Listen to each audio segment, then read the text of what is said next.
እንግዲህ ዛሬ በቀላሉ ማሳያችሁ ጸጉራችንን በደብል እጥፍ ማሳደግ የምትፈልጉ ከሆነ በቀላሉ ቤታችን ባለው ነገር ሽንኩርት፣ ዝንጅብልና የጸጉር ቅባት ነው።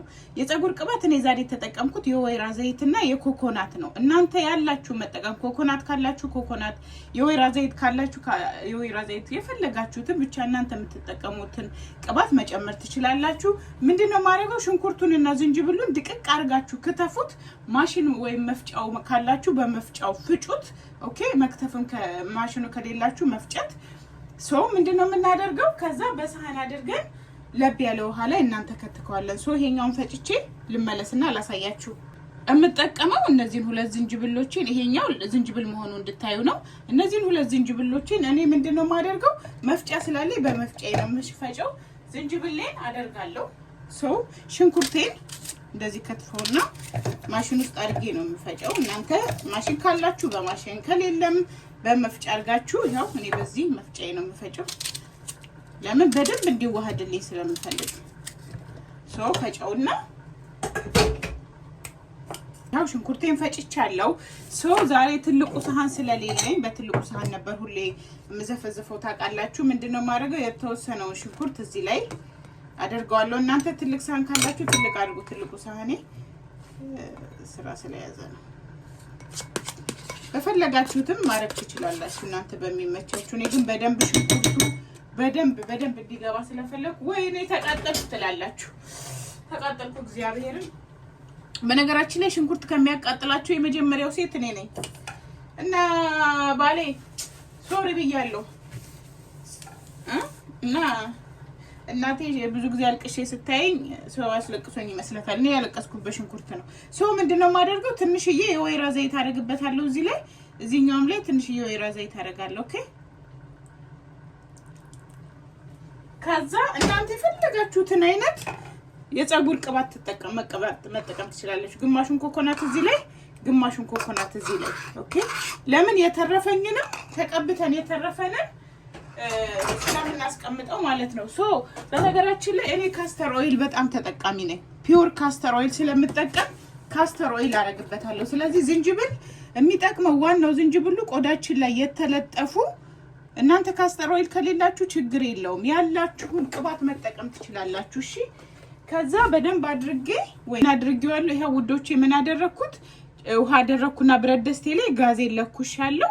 ከዛ ቀስ እያለ ማክሲመም እኔ 1 ሰዓት ተኩል 45 ደቂቃ ተወዋለሁ። 45 ደቂቃ ከፈለጋችሁ 2 ሰዓትን ብትተውት ደስ ይላል። በጣም አሪፍ ነው። ለምን በደንብ ይመዘምዘዋል።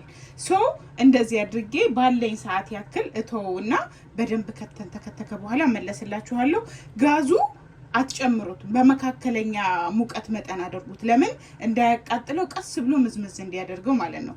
ስለዚህ በደንብ ከተከተከ በኋላ ከለሩ ራሱ ምን አይነት እንደሚሆን እመለስላችኋለሁ። ወዳችኋለሁ። ላንተከተከው ነው።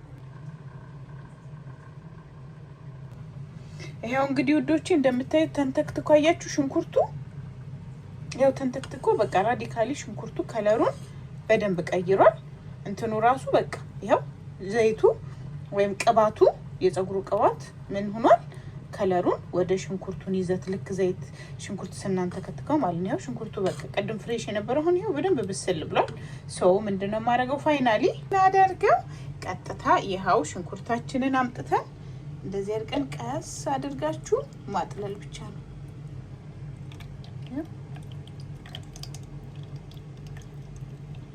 ቀስ አድርጌ ዘይቱ ከታች እየወረደ ነው።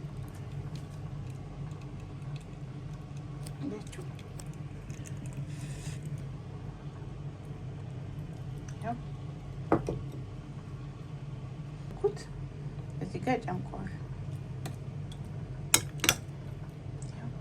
ከዛ ይሄንን ቅባት እንደዚህ አድርጋችሁ እስከፈለጋችሁ ቀን ድረስ ማቆየት ትችላላችሁ።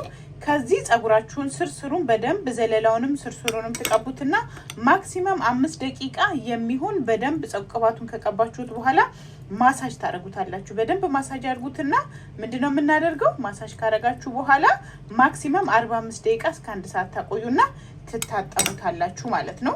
ጸጉራችሁን በእጥፍ በሳምንት ሁለቴ የሚታጠብ በሳምንት ሁለቴ፣ አይ በሳምንት ሁለቴ የማትታጠቡ በሳምንት አንዴ ከሆነ ግን ይሄንን ከመታጠባችሁ በፊት ተቀብታችሁ በደንብ ማሳጅ ታደርጉታላችሁ። ከዛ ከ45 ደቂቃ በኋላ ሙልጭ አድርጋችሁ በሻምፓችሁ ስትታጠቡ ምንም የሚረብሽ ሽታ ራሱ አይቀርም። ሙልጭ አድርጎ መታጠብ ብቻ ነው። በሚገርም ሁኔታ ደብል የሆነ የጸጉር እድገት ታገኛላችሁ ማለት ነው። እኔ ወድጄዋለሁ። ሞክሩና ተጠቀሙ። ከሞክራችሁ ማክሲመም ከ2 ወር 3 ወር በኋላ የሚገርም ለውጥ፣ በተለይ በሳምንት ሁለቴ ብትጠቀሙት ታመሰግኑኛላችሁ። እንግዲህ ውዶች የመጨረሻው የምታዩት ይሄን የመሰለ የሚያምር የሽንኩርት የጸጉር ቅባት ሰርተናል። እንደዚህ አድርጋችሁ ገጥማችሁ ማስቀመጥ ትችላላችሁ። ከመታጠባችሁ በፊት በደንብ ትቀቡትና ጸጉራችሁንም ዘለላውን ማክሲመም 5 ደቂቃ ማሳጅ አድርጋችሁ 45 ደቂቃ ካቆያችሁት በኋላ ሙልጭ አድርጋችሁ ጸጉራችሁን ታጠቡ። ምን ጊዜም ጸጉራችሁን ከታጠባችሁ በኋላ በፎጣ አድርቃችሁት ብዙ ጊዜ እርጥብ እያለ እንደዚህ ለጸጉራችሁ የምትቀቧቸውን ነገሮች ተቀብታችሁ ጎንጉኑት ማለት ነው። ኦኬ፣ በጣም ነው የምወዳችሁ። ላይክ እና ሼር ማድረጋችሁን እንዳትረሱ።